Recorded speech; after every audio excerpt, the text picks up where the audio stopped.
Sebenarnya agama ini mudah. Ad-dinu yusrun, agama ini mudah, logikanya gampang. Makanya agama ini sebenarnya nggak pernah datang dengan kekerasan, itu tidak pernah. Bil hujjah, dengan argumentasi. Itu disebut qul falillahil hujjatul balighah. Nah sekarang orang rapati soal argumentasi, senengane neror. Itu rapati ngaji. Assalamualaikum warahmatullahi wabarakatuh. Sebelum memulai pengajiannya, saya minta tolong ditonton sampai selesai agar tidak gagal paham, dan semoga bermanfaat buat teman-teman semua. Dan saya doakan buat teman-teman semua diberi Allah kesehatan, dijauhkan dari malapetaka, dan diberi rezeki yang berkah dan melimpah. Amin amin ya rabbal alamin. Oke, selamat menyaksikan pengajiannya. Kita ini hidup di bumi setelah sampean belajar ilmu falak atau astronomi atau belajar geologi, planet yang sebesar ini apa, semuanya itu sudah maha dahsyat. Gara-gara kita berpikir butuh kejadian yang aneh, ya gara-gara ingin kejadian yang aneh, mungkin lama-lama Anda ingin cari model hewan yang kepalanya itu di pantat, baru percaya kudrahnya Allah. Lama-lama kamu jadi dukun, seneng ular yang berkepala manusia, itu baru dahsyat. Nanti menjadi klinik. Makanya kritiknya ulama, mukjizat itu tidak perlu dituruti. Karena kalau dituruti itu bahaya bagi kelangsungan kenormalan kita. Makanya kata Abdul Hamid Khan, termasuk kitab yang saya kagumi, kata beliau begini, yang menjadikan orang kafir adalah dia nganggep kudrahnya Allah Ta'ala itu bergantung sesuatu yang dahsyat. Dia nggak sadar bahwa keseharian dalam hidupnya semuanya pertunjukan kudrahnya Allah Subhanahu wa Ta'ala. Kayak tadi, saya contohkan nyamuk tadi. Inna woha la yastahi ayyadriba masalam ma. Terusannya ba'udotan fama fokwa. Kayak apa susahnya bikin nyamuk? Sudah kecil, punya alat kelamin, punya organ, punya urat, lalu dalam tubuhnya juga ada kuman, kumannya juga berorgan. Kebayang nggak Anda bikin seperti itu? Enggak. Dahsyat mana dengan tongkatnya Nabi Musa? Sama-sama berstatus kita tidak mampu sama sekali. Dahsyat mana? Sama kan? Nah, itu yang diinginkan Rasulullah Shallallahu Alaihi Wasallam, dan Al-Quran menggiring kita cara berpikir begitu terus.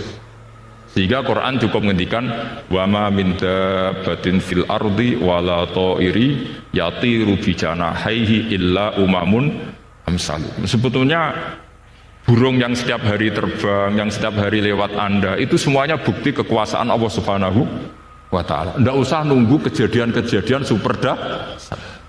Terus keempat, korbannya para kiai, termasuk saya. Jadi nanti kalau saya tidak bisa haji terbang, wah tidak kiai, tidak bisa terbang. Tidak bisa kayak Harry and Potter misalnya gitu, tidak bisa kayak Harry. Jadi nanti kiai juga dituntut gitu, bisa terbang kayak Aladin.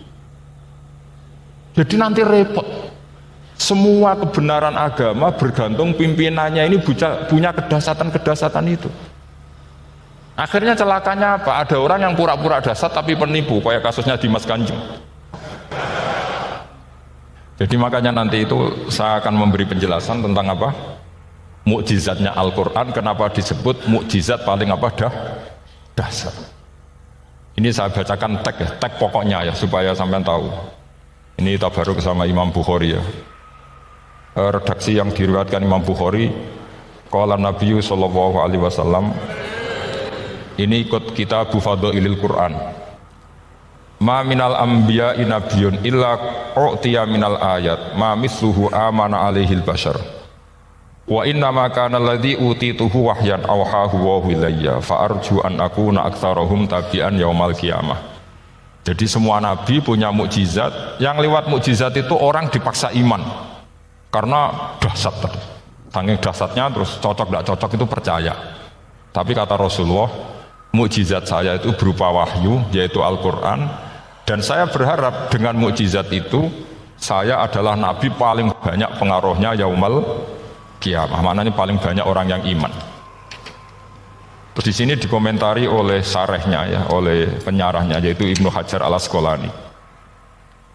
Ya saya baca Arabnya saja. Sama harus pura-pura paham jadi keren. Jangan minta saya terjemah, nanti harus pura-pura paham. Bagus kok, mantas sabda bi qaumin fa huwa minhum. Jadi bergaya orang kaya ya dikira apa? Kaya. Bergaya ulama ya dikira apa? Ulama. Nanti bergaya wali juga dikira wali. Saya baca ayat ini luar biasa menurut saya. Al makna annal mu'jizati al madiyata kanat khissiyatan tusyahadu bil absor kana qoti soleh wa asa Musa wa mu'jizatul Qur'ani tusyahadu bil basirah. Jadi kayak tadi, kedahsyatan tongkat Musa itu karena apa? Laut kok bisa dibelah sebuah tongkat, itu aneh. Kalau maknanya aneh adalah di luar kemampuan manusia, nyamuk lebih aneh. Kayak apa susahnya bikin organ apa? Nyamuk yang sekecil itu. Artinya bedanya apa? Tongkatnya Nabi Musa dengan pertunjukan nyamuk yang sama-sama mengarah satu titik, yaitu mengakui absolutisme kudrahnya Allah Subhanahu. Sama ndak? Sama. Sehingga umatnya Rasulullah tidak perlu ditunggoni mukjizat simsalabim. Cukup penalaran akal. Ini namanya basirah apa? Basirah. Nggak jelas ya? Mohon sampean ra usah kepen roh tongkatnya Nabi Musa atau cekap melihat apa? Nyamuk. Ya sudah bagus, sudah maju, sudah keren. Ya jelas ya. Li'annal ladzi yushahadu bi ainir ra'si yang qaridu bin qiradi musyahidihi wal ladzi yushahadu bi ainil aqli baqin yushahiduhu kullu man jaa ba'dal awali mustamirron. Sesuatu yang dipertontonkan lewat sesuatu yang fisik kayak tongkat Nabi Musa, itu yang percaya langsung tentu yang melihat. Setelah itu ada yang percaya, ada yang enggak.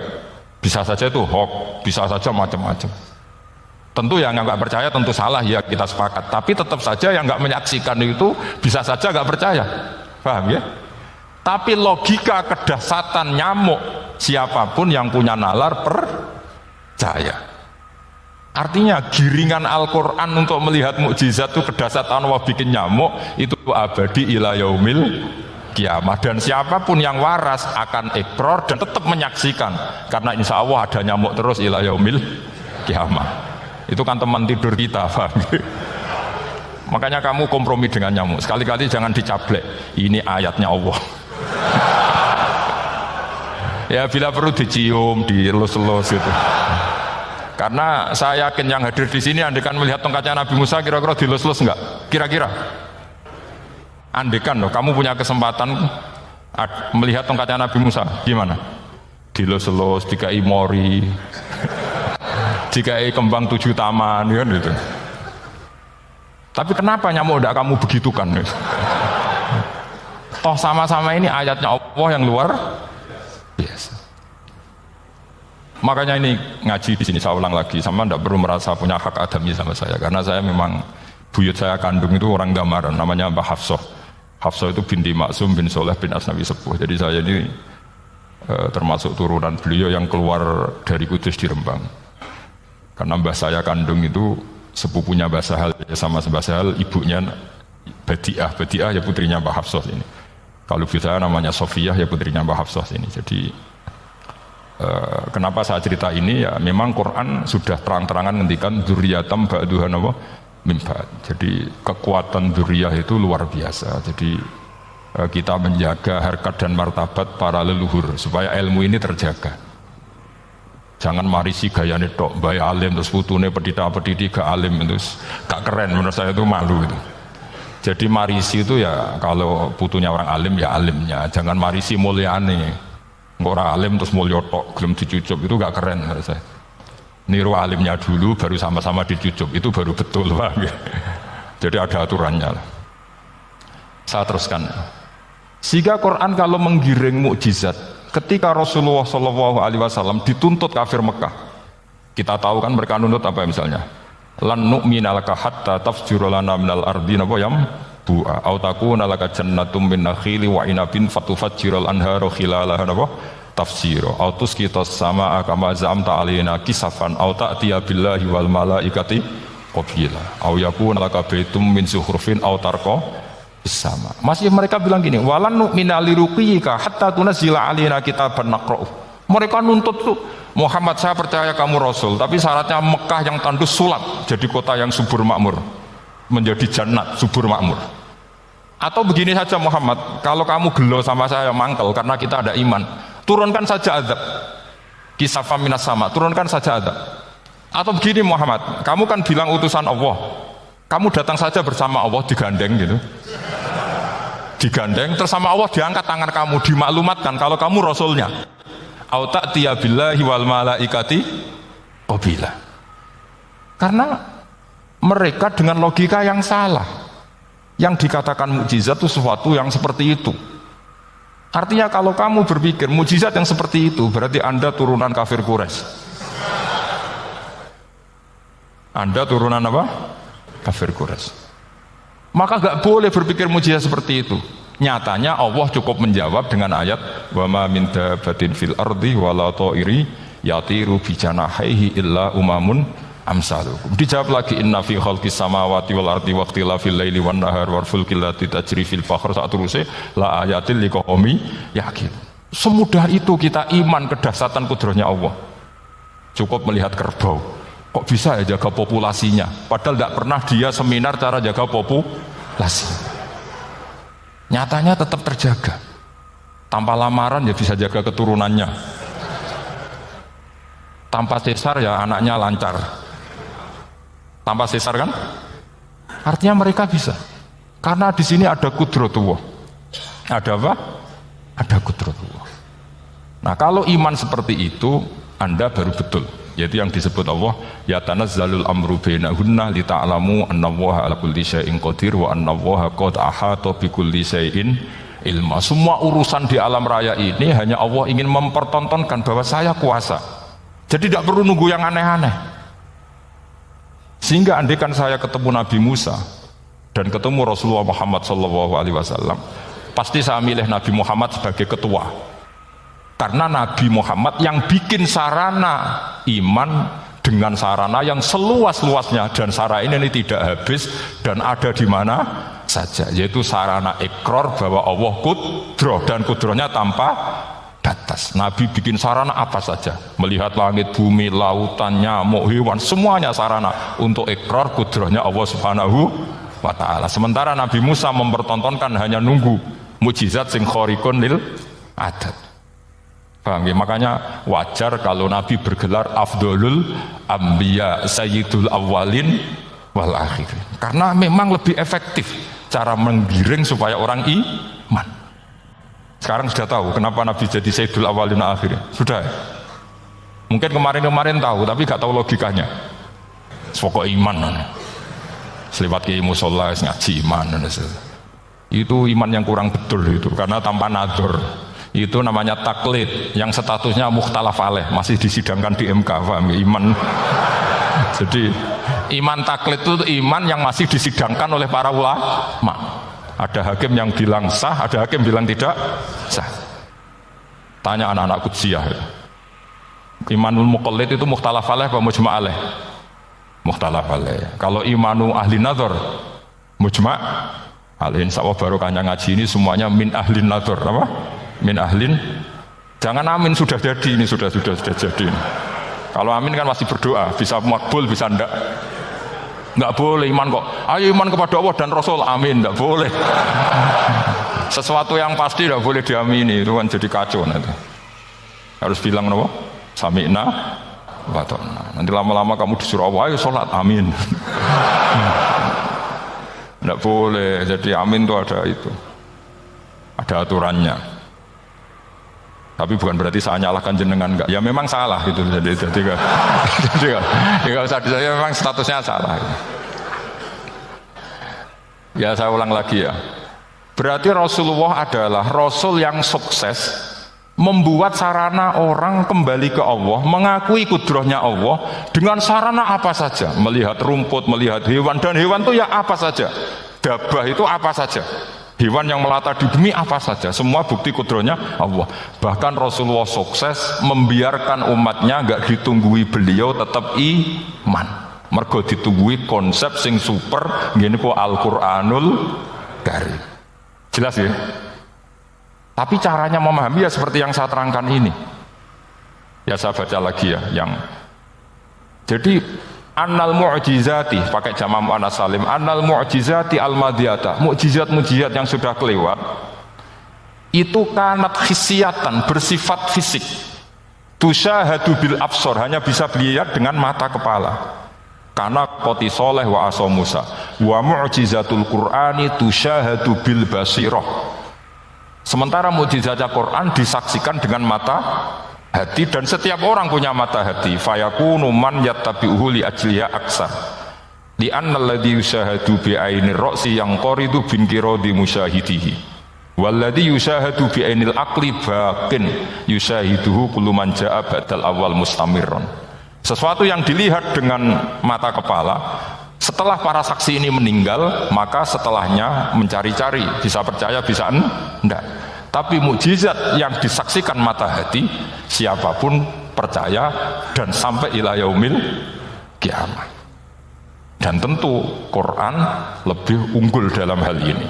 Dan insya Allah kita semua adalah ahli Quran. Yaitu harus punya kesimpulan falamma tabayyana lahu qala a'lamu annallaha ala kulli syai'in qadir. Sebagian ayat wa li ta'lamu annallaha ala kulli syai'in qadir wa annallaha qad ahata bi kulli syai'in ilma. Itu kenapa mukjizatnya Quran dasar. Itu yang gampang-gampang ya, melihat nyamuk, unta, kerbau itu yang gampang. Anda tak naikkan kelas sedikit menjadi agak ilmiah. Misalnya begini, kamu ahli falak. Misalnya kamu ahli falak. Misalnya kayak Batu Rehan ya. Itu pasti tahu kalau matahari dan rembulan dibikin Allah itu asyamsu wal qamaru bi husban. Bahwa matahari dan rembulan dibikin ini untuk hisab. Walladzi ja'ala syamsa diya'a wal qamara nuran wa qaddarahu manazila li ta'lamu 'adada sinina wal hisab.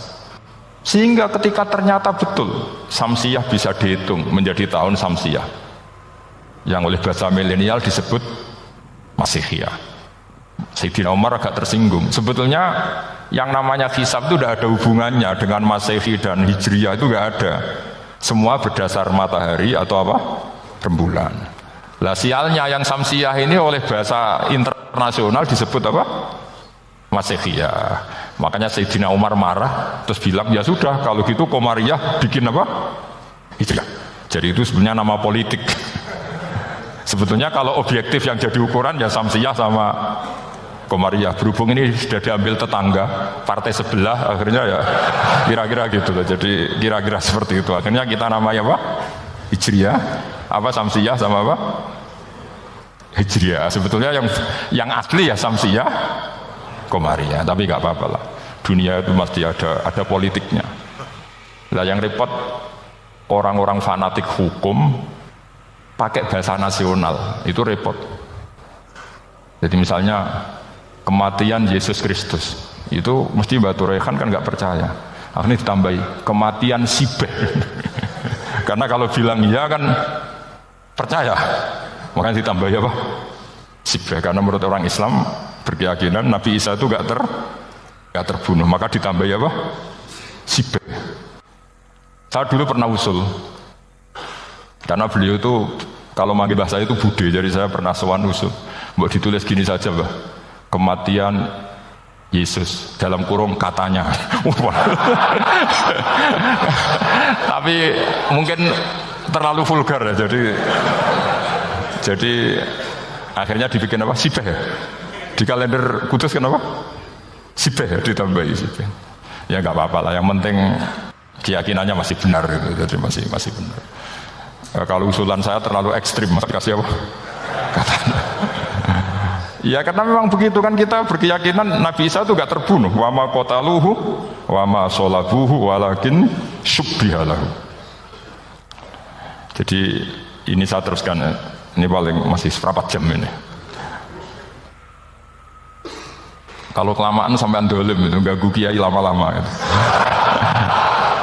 Saya tadi sudah bilang sama panitia, orang Indonesia itu gak sopan. Kalau suka kiai itu didatangkan, itu agak masalah sebetulnya. Dalam etika itu masalah. Kalau seneng kiai ya sowan ngaji, jangan sowan di dalam, itu ganggu ya, sowan ngaji saja. Dulu Imam Malik itu anaknya raja itu, Imam Malik itu seangkatan dengan Harun Ar-Rasyid. Makanya jangan berharap kalau saya gampang diundang. Bukan karena saya sombong, memang etikanya seperti itu. Jadi Imam Malik diminta datang ke istana untuk ngajar anak-anaknya Harun apa? Ar-Rasyid. Masyhur Imam Malik tersinggung terus kata bilang, al ilmu yu'ta la ya'ti. Ilmu itu disowani bukan sowan. Akhirnya Harun Ar-Rasyid minta anak-anaknya datang ngaji ke Imam Malik. Itu anak presiden. Imam Malik berani, al ilmu yu'ta la ya'ti. Tapi kalian beruntung karena saya hormat sama mbah-mbah saya di sini. Wong makom buyut saya itu ya berarti apa ya? Selatannya makamnya saya Ja'far Shadiq itu di situ kan ada makamnya Mbah Soleh, Mbah Maksum, itu mbah saya. Nah, makanya dulu saya ngaji di sini lama di Damaran itu. Maksudnya lama itu ya mungkin setahun. Karena saya memang mulai kecil di Sarang, sampai sekarang saya masih ngajar di Sarang. Tapi dulu cukup ya, karena saya kesini sudah hafal Quran, jadi hanya setor setiap hari satu juz, jadi cepat lah. Saya tidak punya masalah ingatan, alhamdulillah, jadi cepat hafal. Saya terangkan lagi ya, ini penting ya, masalah mukjizatnya Quran. Selama ini orang tuh mau bilang kok mukjizatnya Quran itu dahsyat, tapi nggak bisa menerangkan, itu masalah. Makanya kita harus bisa menerangkan mukjizatnya Al-Quran dahsyat itu apanya. Yaitu tadi, tongkatnya Nabi Musa hanya disaksikan oleh orang yang di era itu. Toh tujuannya mukjizat adalah diakui kemudian orang menjadi iman. Lalu Rasulullah SAW beliau sudah intaqala ila rafiqil a'la. Tapi konsepnya Quran menjadikan orang yang enggak ditunggui beliau tetap iman ila yaumil kiamah. Itu yang maksud fa'arju an akuna aktsarahum tabi'an yaumal kiamah. Mukjizat saya itu cukup Quran kata Nabi, dan dengan mukjizat itu orang akan iman ila yaumil kiamah. Caranya seperti ini. Karena tadi sedahsyat-dahsyatnya mukjizat tujuan utama orang terdikte supaya ikrar ngakui kudrohnya Allah. Lah ngono kok ngenteni tongkat sakti lah opo, cukup deloknya mau. Paham ya? Jelas ya? Alhamdulillah mau naik kelas ini sudah benar. Terus kedua begini, kedahsyatan Quran lagi. Quran itu bisa merunut, mentartibkan logika. Bahkan logika ini logika yang universal. Siapa saja merasakan logika itu. Misalnya begini. Dulu orang kafir itu punya Tuhan banyak. Tentu yang dipertuhankan yang mana? Yang dipertuhankan itu banyak. Karena pikiran mereka urusan banyak, problem banyak, ya Tuhannya harus banyak. Ada BPKB digadekan, istri cerewet, macam-macam lah. Itu kan problemnya banyak, maka Tuhannya harus banyak. Karena Tuhan itu maknanya penyelesai masalah. Sehingga kalau masalahnya banyak, Tuhan harus banyak. Ketika Rasulullah membawa konsep satu Tuhan, mereka janggal. Makanya mereka bilang, aja'alal alihata ilaha wahida inna hadza lasyai'un ujab. Masa Tuhan satu? Ini aneh, nggak bisa. Tuhan harus banyak, karena masalah kita banyak. Itu terpatri, di otak mereka terpatri. Lalu Nabi dengan santai diajari Allah menerangkan. Andaikan kalian punya majikan banyak dan perintahnya beda-beda, kamu suka enggak? Ya enggak suka, mat, enggak enak. Punya majikan banyak itu udah enak. Milih mana majikan banyak sama satu? Satu aja, mat. Tuhan kamu adalah majikan kamu. Kalau banyak kamu bingung. Ya mat, satu aja mat. Itu segampang itu. Jadi menggiring, Tuhan itu kan bos kita, tuan kita. Kalau banyak berarti yang memerintah kita banyak, dan bisa konflik bos-bos kita ini karena berebut anak buah tadi. Akhirnya mereka, kalau kamu punya majikan banyak dan perintahnya beda-beda, semuanya minta dilayani, kamu pusing enggak? Ya pusing, mat. Minta mana? Majikan banyak sama satu? Satu saja Muhammad. Ya Tuhan kamu adalah atasan kamu, maka harus satu. Mereka paham. Oke, mat, Tuhan satu. Itu yang dimaksud daraba wa matalar rajulan fihi syuraka mutasyakisuna wa rajulan salamal lirajul hal yastawiyani masalah. Langsung alhamdulillah. Karena mereka yang paling bodoh pun paham dengan logika itu, paham. Kalau Tuhan banyak, perintahnya banyak, kita repot. Maka Allah bikin satu masalah, yaitu rajulan fihi syuraka mutasyakisuna wa rajulan salamal lirajul. Satu lelaki, satu bos. Satu perintah. Kayak apa mudahnya Allah. Kemudian mereka tetap menuhankan Lata, Hubal dan Uzza karena mereka dipertuhankan. Sebenarnya nggak pernah Tuhan tapi dipertuhankan. Allah memberi contoh itu sederhana sekali. Wa daraballahu mathalan rajulaini ahaduhuma abkam la yaqdiru ala syai'in wa huwa kallun ala maulah aina ma yuwajjihu la ya'ti bi khair hal yastawi huwa may ya'muru bil adl. Kata Rasulullah, Lata itu menurut kamu apa? Ya Tuhan kami. Muhammad, Hubal ya Tuhan kami. Uzzal ya Tuhan kami. Lalu kalau mereka kotor ya saya mandikan, kalau hidungnya coplok ya saya tata. Terus kata Rasulullah begini, kamu mau nggak punya budak atau pembantu yang buta, tuli, bisu? Kamu mau nggak punya pembantu loh ya, pembantu itu budak zaman dulu. Kamu mau nggak punya pembantu yang buta, yang tuli, yang bisu? Wah gak doyan mat, nggak apa pembantu ngono. Yang pembantu saja kamu tidak mau yang gitu kok malah punya bos begitu. Orang yang tuli, yang bisu, yang kopok, jadi pembantu saja nggak layak kok malah jadi pangeran. Paham ya? Arca dan berhala itu kan nggak bisa apa-apa. Kamu mau gaji ngasih THR pembantu yang kopok, bisu, picek? Mau? Wong jadi pembantu saja nggak sah kok mau jadi apa? Tuhan atau jadi majikan? Jadi Allah bikin contoh gampang sekali. Wa daraballahu mathalan rajulaini ahaduhuma abkam la yaqdiru ala syai'in. Enggak bisa apa saja. Wa huwa kallun ala maulah. Anane ngrepoti tok. Inama yuwajjihu la ya'ti bi khair. Mudah sekali. Akhirnya mereka berbondong-bondong iman karena logikanya ditata oleh logika Al-Qur'an. Makanya agama ini sebenarnya nggak pernah datang dengan kekerasan, itu tidak pernah. Bil hujjah, dengan argumen itu disebut ul falillahil hujjatul balighah. Nah sekarang orang rapati iso argumentasi, senengane neror. Nah, itu rapati ngaji. Sebenarnya agama ini mudah. Ad-dinu yusrun, agama ini mudah, logikanya gampang. Untuk tidak menuhankan Yesus atau Isa, Quran juga datang dengan penjelasan yang enggak jelimet, yang gampang saja. Kata Allah, mal masih ibnu Maryam illa rasul qad khalas min qablihir rusul wa ummuhu siddiqah kana yakulanit. Paham? Kok arani pangeran piye? Nek mangan ya lesu. Kamu kebayang enggak misalnya punya Tuhan terus mbok gratisi pas marung. Terus kamu bangga, alhamdulillah tadi habis ngratisi Tuhan. Tadi kelihatannya kelaparan, tak gratisi, senangnya bukan main. Kamu mau punya Tuhan yang seperti itu? Mau? Enggak mau kan? Allah menjelaskan karena yakulanit kuduyan sego, artinya nak orang mangan yo lemes. Pas kamu minta ternyata Tuhannya baru lemes. Jadi Quran itu tidak sinis enggak, tapi menggiring logika bahwa ini tidak mungkin Tuhan. Wong kana yakulanit. Gampang kan? Itu gampang sekali, logika Quran itu gampang sekali. Dan masalahnya kita sekarang tidak mengkaji Quran yang sisi ini. Ya termasuk kritik kita ya, tapi ya sudahlah, ini dunia ya macam-macam. Ono sing ngaramno lomba, ono sing mendukung lomba, macam-macam. Saya tidak dalam posisi mendukung dan menolak. Saya 0-0, jadi tidak ke kanan tidak ke kiri dalam konteks tadi. Karena ya sudahlah, itu sudah takdir, semuanya takdir. Ada yang setuju ke lomba, ada yang mengharamkan apa? Lomba. Tapi sebetulnya kalau kita berpikir Quran diturunkan ya untuk yang saya terangkan ini, menjaga logika agama al-hujjah al-balighah ila yaumil kiamah. Karena kita tidak perlu tongkat lagi Nabi Musa, enggak perlu ontanya Nabi Soleh. Cukup dikawal aturan-aturan iman yang cukup mudah dan kita temukan di mana saja ayat-ayat itu.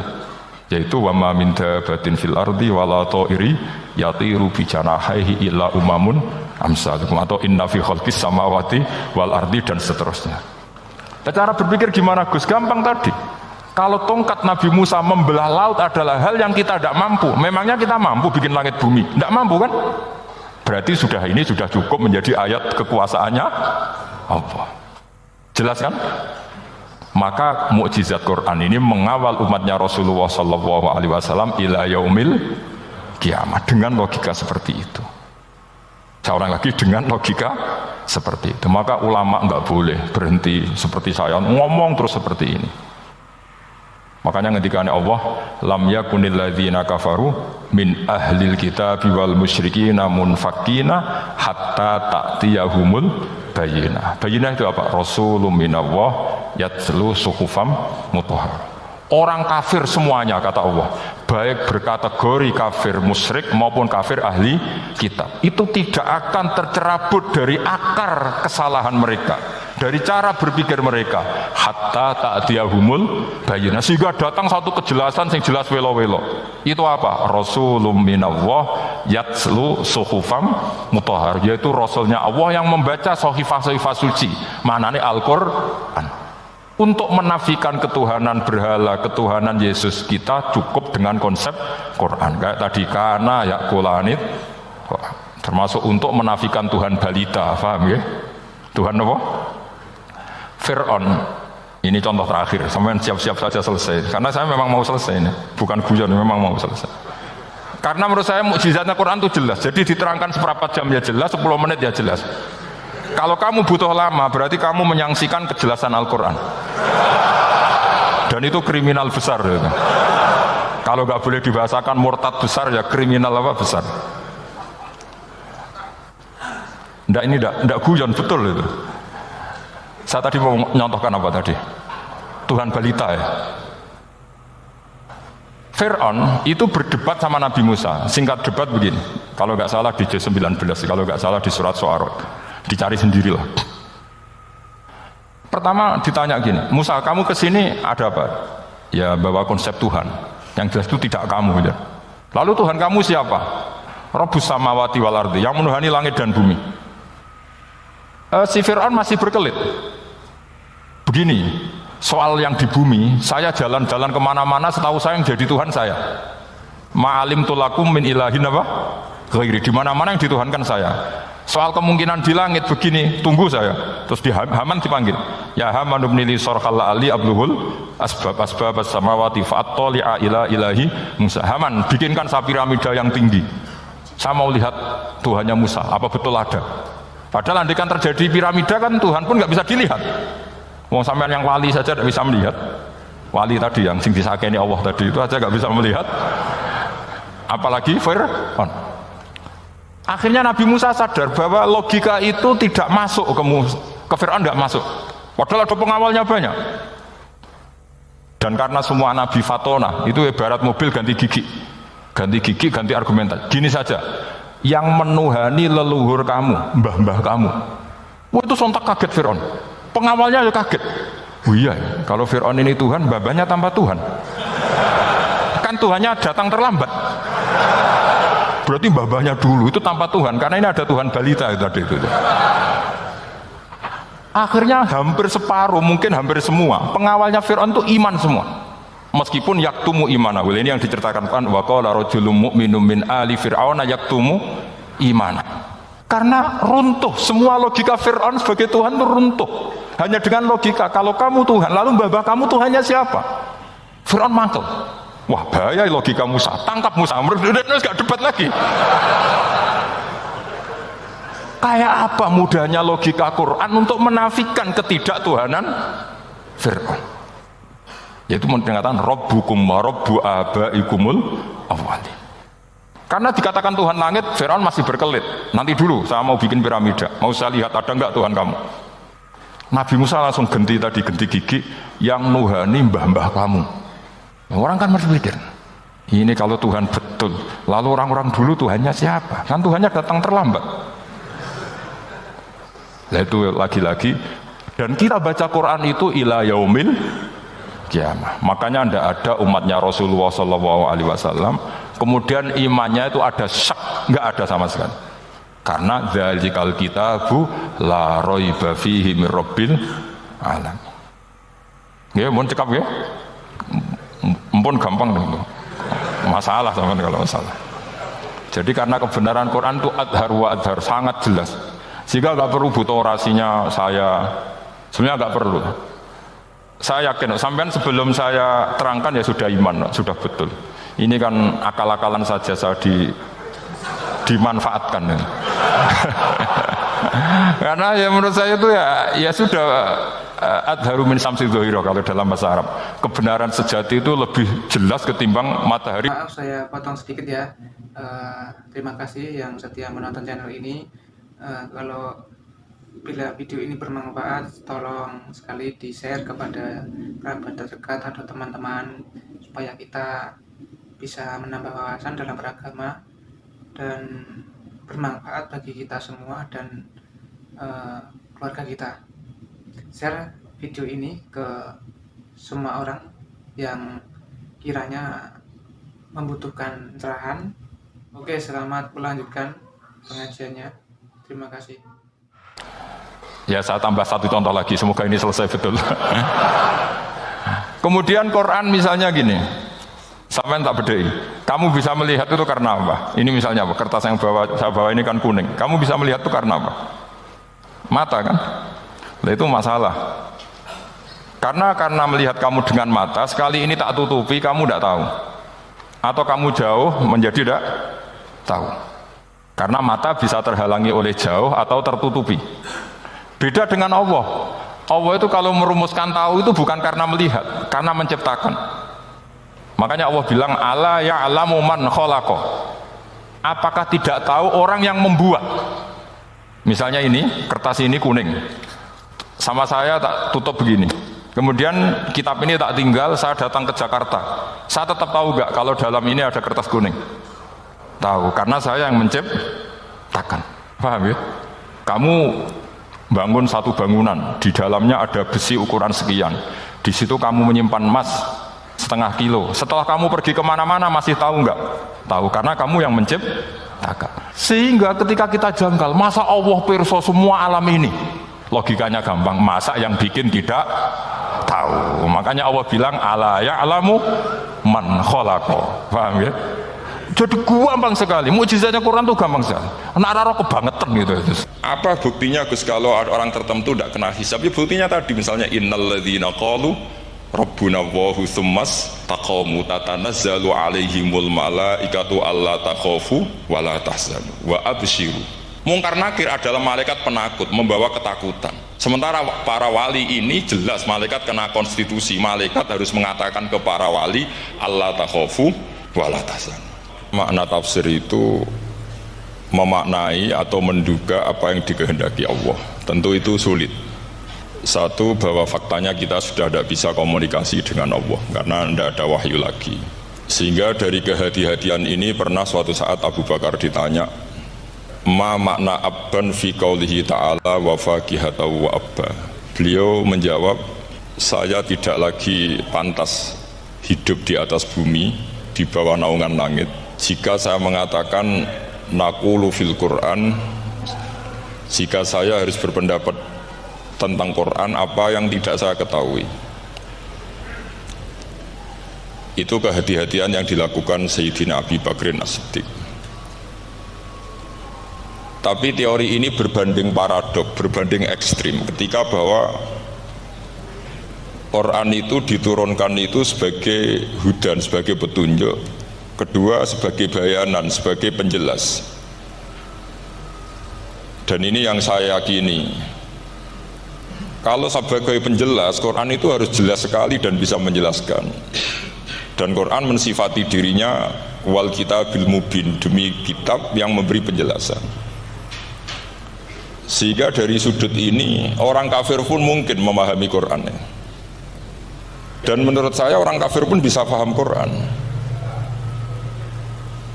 Kalau Ahok itu melintir Quran, tidak memahami Quran, Pak. Senok Horgonya itu melintir Quran, tapi tidak memahami Quran. Tapi bahwa Quran itu bisa difahami orang kafir itu ya. Logikanya gampang begini, kata Imam Syafi'i dalam kitab Ar-Risalah. Ketika Quran turun, itu pendengarnya itu tidak ada yang muslim, belum ada santri Kewagian, nggak ada santri Lirboyo, nggak ada santri Sarang. Pendengarnya itu non muslim. Nah ini sampai angen-angen, ketika Quran turun itu pendengarnya muslim atau non muslim? Non muslim. Andai kan Quran itu turun tidak difahami orang kafir, maka lalu objeknya siapa, sasarannya siapa? Lah sebab itu akan aneh kalau kita yang mondok, misalnya ngaji Edkor, ngaji Alfiyah, ngaji Ulumul Quran, apa saja. Kemudian Anda tidak paham Quran, padahal orang kafir saja bisa paham. Nah ini tantangan bagi kita. Sing kafir wis iso paham Quran, masa kita santri tidak paham Quran. Makanya begini, di antara awal-awal periode Makkiyah ada surat disebut Qul ya ayyuhal kafirun. Katakan Muhammad ya ayyuhal kafirun. Karena mukhotabnya atau lawan dialeknya Nabi adalah orang-orang apa? Kafir. Mereka paham ketika dijelaskan Quran, paham. Dan sebagian mereka menjadi mukmin karena paham. Itu termasuk isi makalah yang saya utarakan di sini. Mereka tanya, ya Muhammad, siflana robbak, amin dahabin, amin nuhasin, amin hajarin. Karena orang kafir jahiliyah itu punya tren, yang namanya Tuhan itu fisik. Mereka punya Lata, punya Uzza, punya Hubal. Sehingga kalau Tuhan-Tuhan kita ini dari batu Muhammad, katanya Anda punya Tuhan yang berbeda. Lalu Tuhan Anda ini dari emas atau dari perak. Turunlah ayat Qul huwallahu ahad Allahus somad. Lagi-lagi mukhatabnya adalah orang kafir. Makanya ini juga akhirnya jadi ilmu madhab, ilmu tentang firqah-firqah dalam Islam, bahwa kesalahan terbesar orang Khawarij sebagaimana yang dikutip Imam Bukhari, nanti saya mencari di juz 4 atau di juz 3, pokoknya di bab babu qitalil Khawarij, karena Imam Bukhari punya adat diulang-ulang.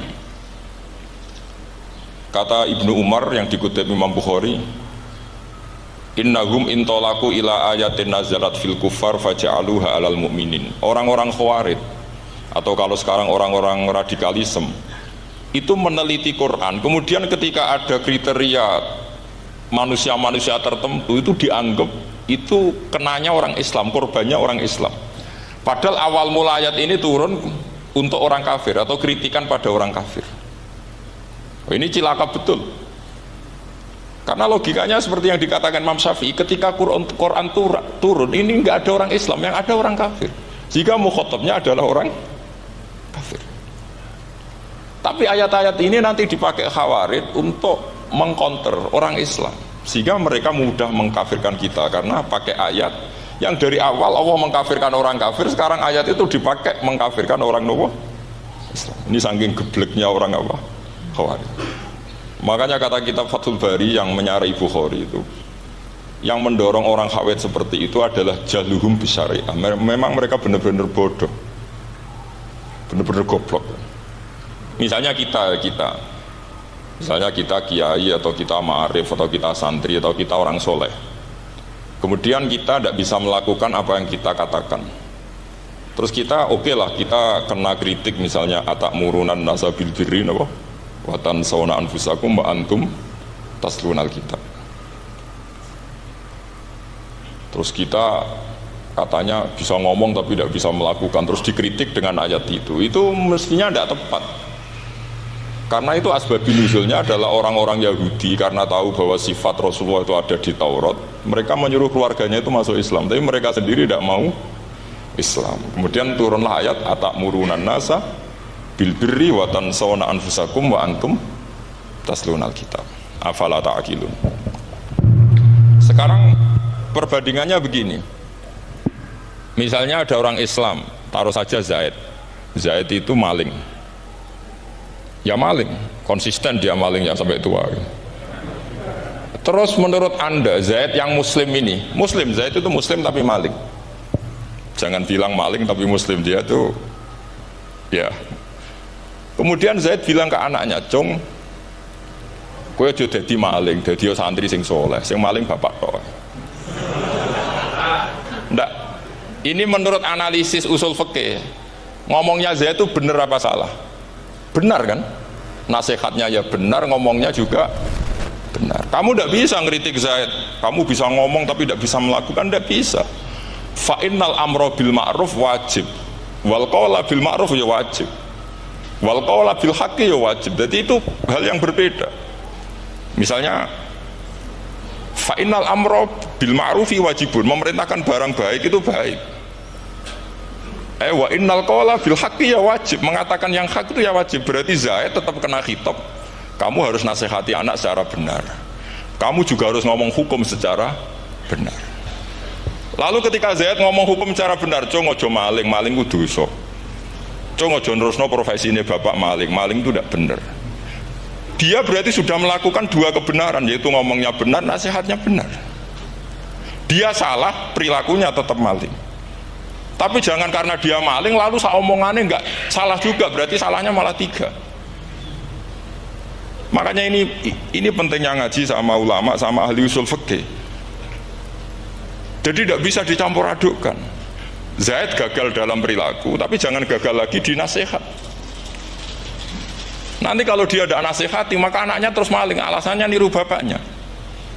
Karena bapaknya kalau mau nasihati nanti disemprit sama santri-santri. Pak, sampean ora oleh nasihati anak ora usah maling, sampean dhewe maling. Oh, tidak bisa cara usul fikih. Itu malah yudroku kulluh, la yudroku napa? Kulluh, atau bahasa populernya al-maisur la yasqutu bil maksur. Misalnya kita sebagai kiai hanya bisa takrib, hanya bisa jurumiyah. Apa muda Fathul Mu'in si abote, bulet, maknanya bulet. Kamu tidak boleh ngomong gini, cong, kowe sebagai muridku kudu nurut aku. Nak gurumu goblok dok takrib, kowe dok takrib wae. Gak oleh ngelangkai guru, gak sopan gitu misalnya. Gak boleh gitu. Tetap kita ngomong, cong, kowe aja koyok aku. Kowe kudu alim Fathul Mu'in, alim Fathul Wahab. Sama tidak bisa protes, Pak Guru sendiri tidak bisa. Kebenaran tetap sebagai kebenaran, meskipun kita tidak kuat melakukan atau tidak bisa melakukan. Lagi-lagi ayat itu sebenarnya ada untuk kita, untuk orang Yahudi, atakmurunan nasa bil birri wa tansawna anfusakum wa antum taslunal kitab. Sebab itu istidlal dengan Quran itu memang resikonya tinggi kalau tidak bagi mutabakhir, karena ya itu tadi, ini harus ada pengetahuan yang luas tentang asbabun nuzul, tentang kriteria. Nah, kalau terpaksa, saya katakan terpaksa, kalau terpaksa kita itibar itu boleh, tapi itu terpaksa. Bahwa Allah mengkritik orang yang bisa ngomong tapi tidak bisa melakukan.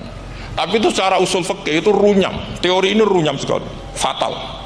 Sampai lihat tuh di kitab Bajuri atau di kitab-kitab fikih yang lain. Ketika Shahibul Burdah atau Shahibul Bur'ah itu yang Imam Busiri itu Muhammad bin Busiri. Niku salah nama tapi kadung populer. Jadi sebetulnya Imam Busiri itu Shahibul Bur'ah, bukan Shahibul Burdah, tapi kadung terkenal Burdah, kita ikut-ikutan apa? Burdah.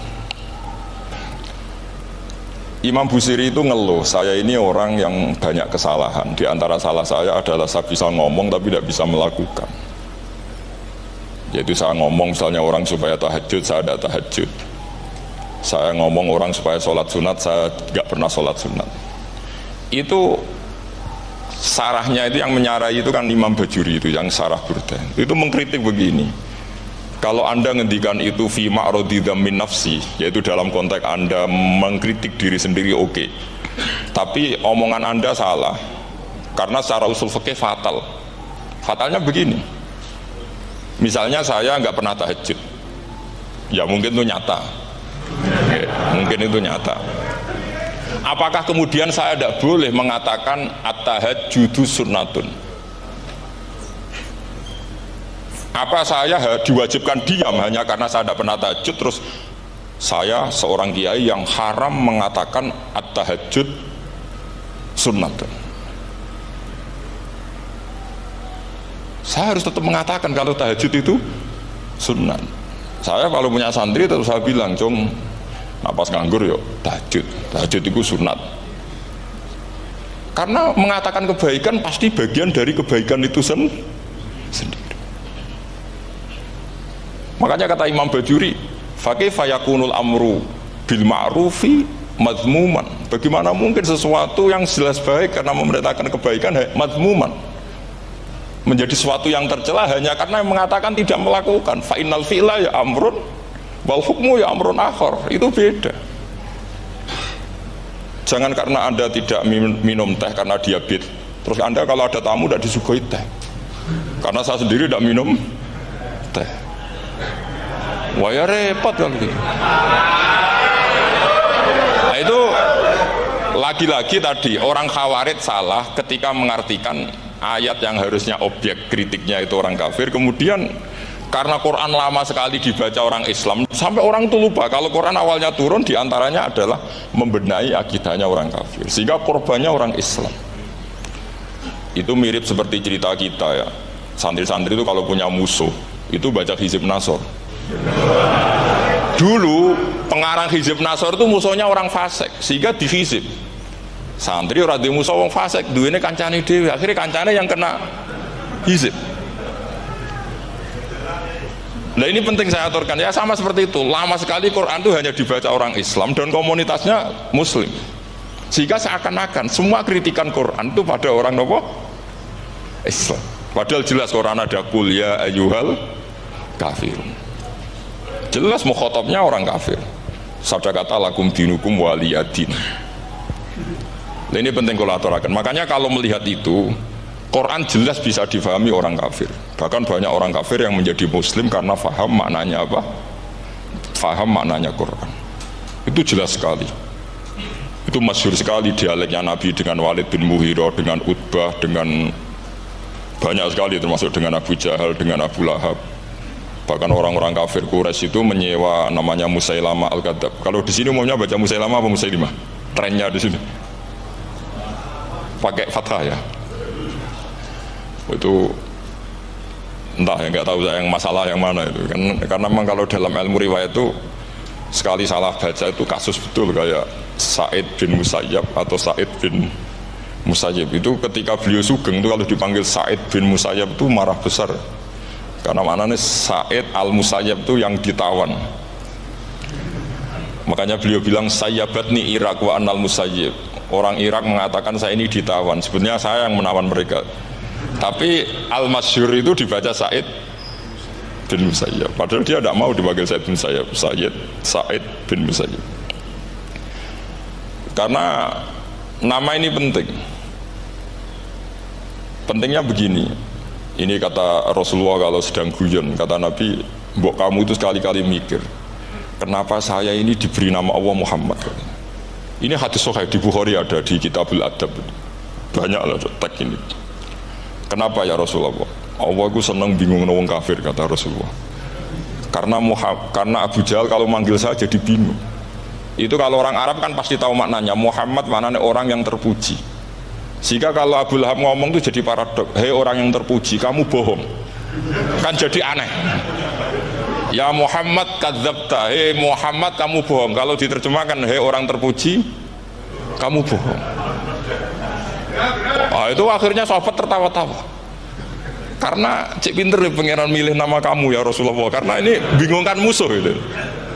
Makanya kalau kamu udah anak kiai itu anak kamu panggil namakan saja Agus, pasti satu pondok manggil Gus semua. Itu aman itu. Itu mbok yang nggak seneng tetap panggil Gus. Karena kalau untuk Gus putra kiai kan butuh di bapak kiai, kan bapak kadung ra kiai itu kan. Itu ada triknya, yaitu anaknya dinamain Agus. Nah, itu Rasulullah itu sudah dipilih sedemikian rupa oleh Allah, perilakunya benar, ahwalnya benar, namanya juga benar. Sehingga ketika Abu Jahal, Abu Lahab tahu bahwa nama Muhammad ini problem, karena ini madh itu memuji. Sehingga mereka kalau mencari Muhammad itu bilang ainal madmum, mana orang yang tercela. Terus orang-orang Quraisy tidak paham, kamu nyari siapa? Akhirnya mereka bilang ana atlubu Muhammad, dan saya cari Muhammad. Akhirnya bilang Muhammad lagi.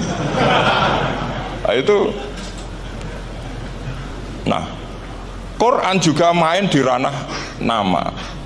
Sehingga Abu Jahal itu namanya kan Abul Hakam. Orang Islam dari awal memanggil Abu Jahal. Karena kalau sampai kita manggil Abul Hakam, kita akan mengalami paradok. Ya Abul Hakam, hei bapak dari semua kebijakan, kamu begini kan kacau. Makanya itu dari sini orang nggak boleh salah apa? Salah nama. Ini penting kalau aturakan, karena kadang menganalisis Quran itu satu bilisanin Arabi mubin, kata Imam Syafi'i, wa innahu latanzilu rabbil alamin nazala bihir Ruhul Amin ala qalbika litakuna minal mundzirin bilisanin arabiyyin mubin. Di antara, kata Imam Syafi'i ini, di antara aturan pokok memahami Quran adalah dia malian bil arabiyah. Dia sangat-sangat menguasai bahasa Arab. Itu masyhur dalam dialog Imam Syafi'i ini. Saman kalau ngaji takrib atau Fathul Mu'in, syarat sahnya tayamum lil musafir itu apa? Tolabul ma, mencari apa? Air. Sampai kalau di takrib dicontohkan, kalau di tempat atas nyari ke bawah, kalau ke bawah nyari ke atas. Imam Syafi'i ditanya, kaifa taqulu bi syartit tolab? Bagaimana Anda berpendapat bahwa tolabul ma itu wajib untuk menjadi sahnya tayamum? Terus Imam Syafi'i faqara'a falam tajidu ma'an. Kamu pergi, kemudian falam tajidu ma'an, kamu tidak menemukan air. Terus Imam Syafi'i mengatakan, la yuqalu liman lam yatlub lam yajid, wa innama yuqalu lam ya'rif. Orang yang nggak pernah mencari itu tidak bisa dikatakan lam yajid, tidak menemukan.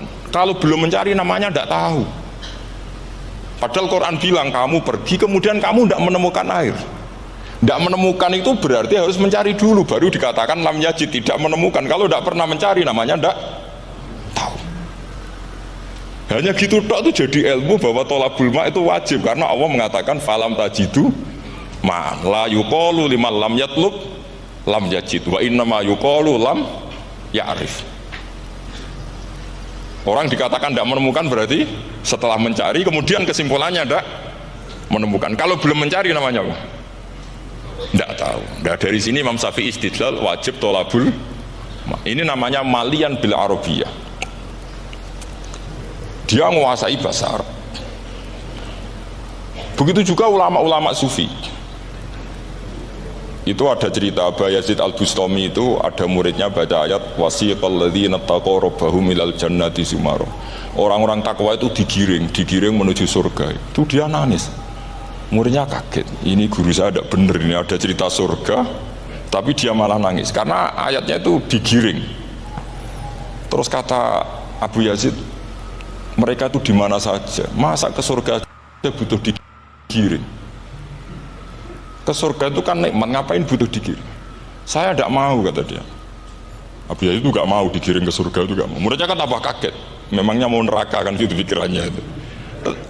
Ternyata beliau jawabnya sederhana, saya pasti itu sudah dekat sama Allah sehingga tidak perlu digiring. Kemudian saya sudah panitia kiamat pas itu, jadi nggak perlu digiring. Nah ini nanti penting jadi satu aturan ilmu ulumul Quran. Saya di rumah itu istiqomah ngajar Qawaidul Asasiyahnya Said Muhammad yang dulu ditulis abahnya Zubdatul Itqan oleh Said Alawi. Kemudian Zubdatul Itqan itu tentu dari kitab Itqan. Terus Said Alawi dulu ngarang kitab Faidul Khobir, sarannya Faidul Khobir sama Sayyid Muhsin Al-Musawab, dulu dari Padang tapi hidupnya di Mekah. Saya dulu talaki sama Mbah Mun. Itu ternyata ada ayatnya, innal muttaqina fi jannati wa nahar fi maq'adi sidqin 'inda malikim muqtadir. Sekarang sampean saya tanya, menurut Anda semua orang kena hisab enggak? Enggak, sampean jawab saja. Menurut Anda ketika di mahsyar semua orang kena hisab apa enggak? Pasti kita menjawab iya. Tapi kata Said Muhammad, itu keliru. Enggak kebayang orang seperti Nabi kena hisab. Pasti yang kena hisab itu orang-orang yang enggak jelas. Nah, misalnya Nabi jelas baiknya, harusnya ya langsung nggak kena hisab. Karena tidak mungkin seorang saksi kok diaudit, tidak mungkin. Lu saksi itu di pengadilan kan nggak tersangka, nggak terdakwa, dia tidak boleh diintervensi oleh hakim. Nah, Rasulullah ketika kiamat, ketika fil mahsyar, fi faslil qada itu jelas, fa kaifa idza ji'na min kulli ummatin bi syahidi wa ji'na bika ala haula'i syahida. Rasulullah sudah dekat Allah, pas mahsyar itu ada Allah, ada Rasulullah, ada Jibril. Kemudian Nabi itu mengidentifikasi, ditanya sama Allah, bener mat ini umatmu? Ya, niki umatmu ya. Kalau yang nggak jelas ya Nabi lama jawabnya. Makanya kamu jangan jadi orang nggak jelas. Nah, itu kalau sekali nggak jelas itu Nabi lama sekali jawab. Nah, artinya begini, yang kena hisab itu meskipun kata Said Muhammad Meskipun zahirul Quran itu menetapkan asbata umumal hisab, tapi zahirnya Quran yang sama juga menafikan hisab. Itu karena nggak mungkin, nggak kebayang kita malaikat berani menghisab afdalul khalqi. Sama bisa bayangkan malaikat mengaudit Rasulullah SAW, ahabbal khalqi ilallah, kepen cilaka mencit ya. Wong jejer Allah kabeh dini kan audit sudah indah. Fa kaifa idza ji'na min kulli ummatin bisyahidi wa ji'na bika ala haula'i syahida. Lalu mungkar nakir juga sama. Sampean bisa bayangkan mungkar nakir tanya Nabi Muhammad. Tesnya susah. Karena kalau Rasulullah terus ditanya, "Waman nabiyuka?" Wah, itu kan bisa kiamat itu.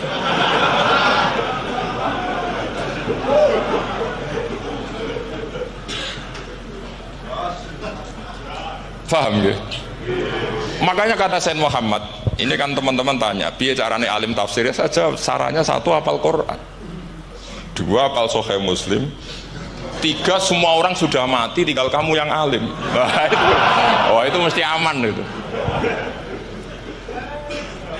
Nah kalau sampean tanya saya, apa buktinya Gus kalau orang tertentu tidak kena hisab? Ya buktinya tadi misalnya innalladzina qalu rabbuna Allahu tsummas taqamu tatanazzalu alaihimul malaikatu alla takhafu wala tahzanu wa abshiru.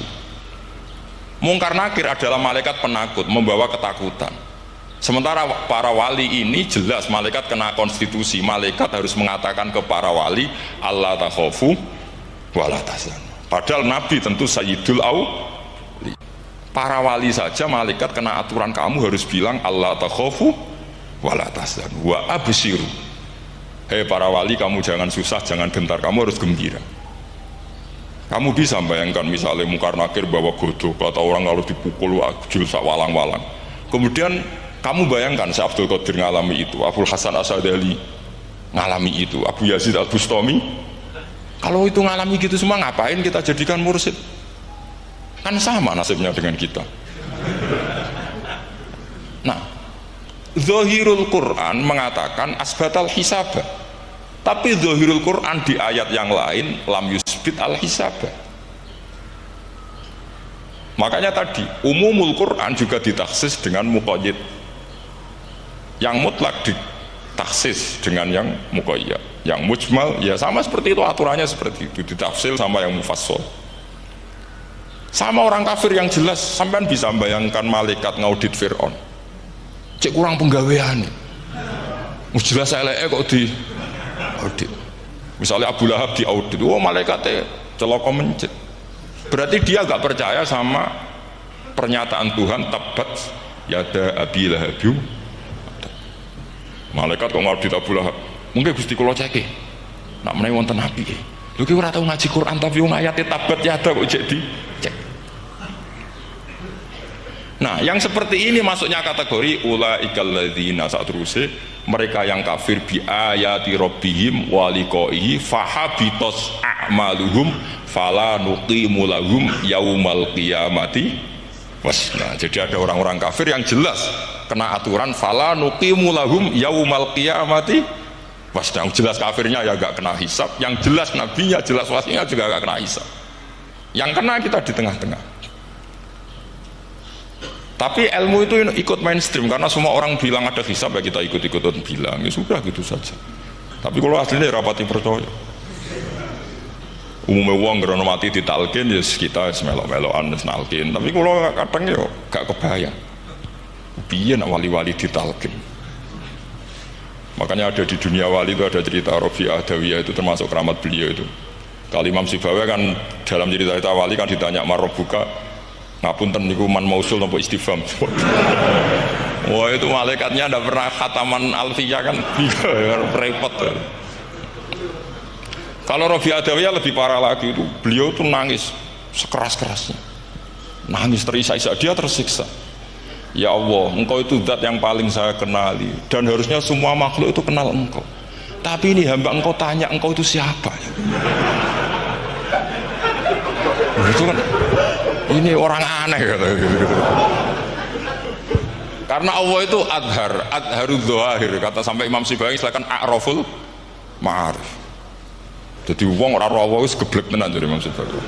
Imam Sibawi kan atas nama dia pakar nahwu pertama mengatakan domir paling makrifat di antara 6 isim makrifat paling makrifat itu domir. Tapi meskipun gitu a'raful ma'arif Allah. Yang paling makrifat dari sekian isim makrifat itu Allah. Artinya satu nama yang orang harus kenal semua. Makanya di antara keramat beliau ketika ditanya wong kok ora tau ngaji fikih ngaji nahwu, gak tahu dia ngaji carane sesuci, carane iddah tuh gak tahu ngaji nahwu. Terus dia tanya bima fa'ala rabbuka, lalu Allah memperlakukan kamu gimana? Terus kata Imam Sibawi ghafaroli, Allah mengampuni saya karena saya orang yang mengatakan Allahu a'raful ma'arif. Ini penting kalau aturakan. Jadi makanya kalau sampean tanya caranya ilmu alim gimana, ya satu tadi, kalau sampean masih banyak orang hidup, syaratnya kamu harus hafal Quran, hafal hadis, hafal sekian ribu hadis, hafal sekian ulumul Quran. Itu kalau masih banyak orang hidup. Kalau sudah kamu sendiri hidup, ya sudah, pokoknya iso kulhu ya salim sendiri kan, nggak ada saingannya. Makanya kata Said Muhammad, beliau mengatakan kita meyakini umumal hisab ya berdasar dohiril Quran, kita menafikan umumal hisab bahwa hisab hanya yahtassul liqaumin duna qaumin juga berdasar dohiril Quran. Kita percaya semua mayat ditanya mungkar nangkir ya berdasar dohiril ahadis.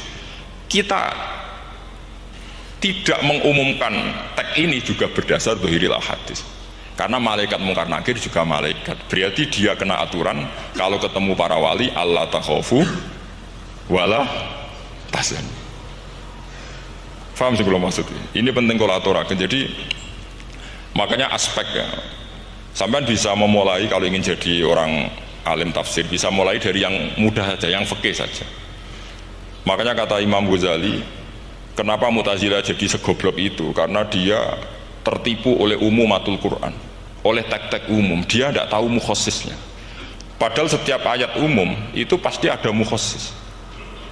Misalnya begini ya, kalau kamu maknanya fikih saja, contoh yang paling mudah familiar itu fikih ya.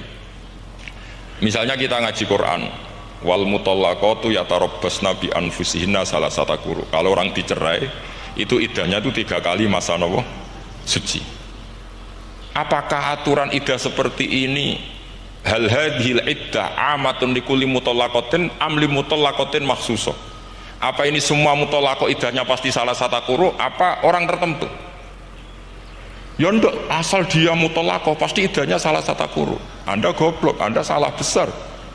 Kalau misalnya yang dicerai adalah orang hamil, iddahnya apa? Salah satu quru apa watil hamli? Watil hamli. Kita butuh ayat lain, wa ulatul ahmali ajaluhunna ayyadna hamlahu. Sama seperti kita ngaji walladzina tawaffawna minkum wa yadharuna azwajan yatarabbasna bi anfusihinna arba'ata asyhurin wa asyra. Asal wanita ditinggal mati suaminya, maka iddahnya 4 bulan 10. Apa semuanya demikian? Enggak. Misalnya orang hamil iddahnya biwatil hamil. Artinya kalau Anda tertipu umumatil Quran, berarti Anda sama dengan menghukumi orang ditolak semua iddahnya salah satu guru. Sama misalnya orang sekarang dalil-dalil wa may yatawallahum minkum fa innahu minhum. Kalau berkawan orang kafir, maka dia menjadi kafir. Itu kan fatal. Semua nabi berkawan orang kafir karena dakwahnya memang sama orang kafir. Lo coba andai kan sampean hafal Quran itu sama teori itu tuh mungkin menyedihkan. Coba istilahnya Quran, wazkur akho'at wa ila adin akhawum huda wa ila samuda akhawum. Terus semua umatnya yang kafir disebut akhawum. Akhaw itu artinya apa? Saudara. Mereka ya berkawan sama orang kafir. Makanya butuh analisis fikih untuk maknani wa may yatawallahu minkum fa innahu. Setelah dianalisis fikih, ternyata semua nabi diistilahkan wa ila madyan akhahum syuaiba wa ila adin akhahum huda. Akhaw itu artinya apa? Saudara. Kalau sama tanya, lalu logikanya gimana? Kata kitab-kitab kan wa ingkana dasarin fajanibhu suratan. Kalau ada teman buruk jauhi, kalau teman baik temani. Kalau cara usul fikih gampang, kancanan maling dosa, wong kok kancane maling, tapi nak dakwai maling apik kan? Aku orang ngancani kok dakwai dandani, selesai kan? Ngancani maling elek, nak dakwai maling apik. Demenan berodo elek, nak didik apik, kan itu seperti itu. Nah, ini penting kalau aturaken. Nah di sini ini makanya NU itu punya sejarah panjang, banyak wali-wali yang jadab, yang coro dohir itu kancanan orang fasik-fasik. Orang syariat bingung, ini wali kok berteman orang fasik. Ya kalau kamu bahasakan teman ya masalah, kalau kamu bahasakan ini binaan. Nggak, sama jawab saja, kalau dibahasakan teman masalah nggak masalah kan, tapi kalau dibahasakan itu binaan, selesai kan? Sama, Nabi berkawan orang kafir itu tidak karena berkawan, itu binaan Nabi. Memang Nabi itu jadi Nabi, objeknya adalah mengislamkan orang kafir. Ya berlama-lama Nabi dialek dengan mereka, muasyarah sama mereka. Bahkan Nabi diharuskan bersikap baik sama mereka. Itu yang disebut fabima rahmatim minallahi lintalahum walau kunta faddzan ghalidhal qalbi lan faddu min haul. Tapi sekarang itu orang sudah tidak pakai ilmu. Orang-orang radikalisme itu nggak pakai usul fikih. Pokoknya kalau ada ayat terjemahnya gini ya sudah itu jadi madhab. Akhirnya kecelakaan seperti ini. Pokoknya kalau ada ayat faqtulul musyrikina haitsu wajadtumuhum wa khudhuhum wahsuruhum wa'udu lahum kulla marsad. Sudah hafalnya ayat itu saja. Dia tidak mau ngapalkan misalnya qatilul ladzina yuqatilunakum. Ada ayat lagi wa akhrijuhum yamin haitsu akhrajukum. Sehingga ulama kita membagi kafir itu ada harbi, kita musuhi, ada zimmi, ada muahad, ada musta'man. Itu ulama karena tahu tidak semua orang kafir itu harbi, tidak semuanya zimmi, tidak semuanya muahad, tidak semuanya musta'man. Kalau harbi oke, kita perang, kalau zimmi ya kita bina, kalau muahad ya sesuai perjanjian kita, kompensasinya apa, MOU-nya kayak apa. Tapi apalnya mereka ayat satu tema. Nah celakanya kita yang ngaji di pondok-pondok yang katanya spesialis ingin alim tafsir, apalnya ya satu ayat juga. Wah itu kan satu ayat versus satu ayat, itu ngeri. Makanya kalau sama tanya saya, ini katanya di acara ini sama tanya gimana cara jadi ahli tafsir, saya jawab gampang. Caranya itu hafal Quran, hafal hadis, terus hafal ulumul Quran. Ya misalnya Nadoman ya Faidul Khobir lah, kalau kitab Nasar ya minimal itu setengah lanya itkon lah. Kalau nggak lanya-lanya amat ya agak lanya. Karena kitab tafsir itu gampang, teorinya itu mudah sekali. Misalnya al-ibratu bi umumil lafzi la bi khususis sebab, itu sama dengan kayak kaidah fikih. Karena kalau kaidah fikih itu saya itu pernah dibisui kiai itu, ini kisah nyata itu, dibisui kiai itu pas basul masail. Dulu saya itu masih sering mau basul masail. Ini pun pensiun pun betul nih. Dulu saya dengan Gus Zofur putrane Bamun itu sering makili Pondok Anwar basul masail fikih. Tapi tidak tahu ceritanya Gus Zofur jadi dokter tafsir, saya juga kalau tahu-tahu menekuni tafsir. Lama-lama orang itu lupa status saya yang fakih ya. Makanya saya itu ya kadang eman gitu, karena ini status penting juga. Tapi status fikih itu kadang memang menyesatkan. Karena begini, itu dulu pernah ada basul masail itu begini. Ini kisah nyata ini. Ada desainer baju putri untuk putri, anak putri. Kemudian desainer itu menciptakan satu celana pendek atau celana seperempat. Dengan desain ini pasti kalau dipakai itu auratnya itu kelihatan. Bagaimana hukumnya desainer ini? Apa termasuk mimman sarro'a asayyata? Karena terjadi kasfil aurat. Apa enggak? Rata-rata kalau dia yang khusus-khusus, yang sepuh-sepuh, desainer itu dosa. Gara-gara tren pakaian ini mau itu buka aurat. Tapi kiai alim yang muda-muda, entah saking belingnya, entah saking pinternya, tidak tahu. Bilang begini, Pak Yai, yang didesain apa? Ya celana itu. Lalu celana itu fungsinya nutupi apa buka aurat? Ya nutupi. Lu kan lumayan urun nutupi. Kalau haram ya dicopot, lu kan malah parah itu. Bingung kayak gini. Sampai bilang gini, wah semanis. Itu kan makanya ini guyon ilmiah. Repotnya ngadepi orang alim muda, itu kan mbok gedingi ku ilmiah, mbok senengi fasik.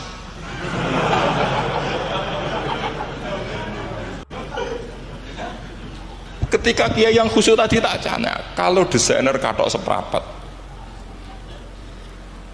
paham ya? Kita coba yang celana dalam terlalu vulgar itu, paham ya? Ndak rok saja lah, rok mini misalnya, rok selutut. Sampean jangan ngeres ya, yang rok selutut misalnya. Rok selutut itu desainernya kena hukum haram ndak? Sampean jawab saja. Oh haram dari Kiai Sepuh, karena dengan desain itu misalnya lututnya kelihatan. Tapi pertanyaannya Kiai Muda saya masih ingat betul, saya tanya. Lalu fungsi pakaian itu apa Pak Yai? Fungsi itu kan tetap nutupi sebagian awal. Kalau Anda haramkan, barang haram itu harus dihilangkan. Nah, itu. Sampai Kiai itu setelah acara itu manggil saya. Gus, kalau ngakoni jenengan alim, tapi itu podo repote. Podo repote itu nak dalam itu kan terus itu ada perumusan di redaksi keputusan yang dijual itu, yang masail fikihnya kan terus diputuskan, dibukukan. Kalau redaksinya halal, Gus, nanti orang pakai rok semua. Dan saya balik bantah, kalau redaksinya haram, orang nggak pakai rok malah. Akhirnya itu apa? Kebijakannya lucu. Buak we Gus, pertanyaan itu buak sak jawabannya oke. Jadi kita debat tidak jadi. Ini cerita ilmiah. Makanya sama tidak wajib manut saya ini terlalu ilmiah, jadi tidak baik untuk kehidupan kesalian, kurang baik. Jadi ini, tapi ini ilmu, tetap kaidahnya fikih ma la yudraku kullu la yudraku kullu.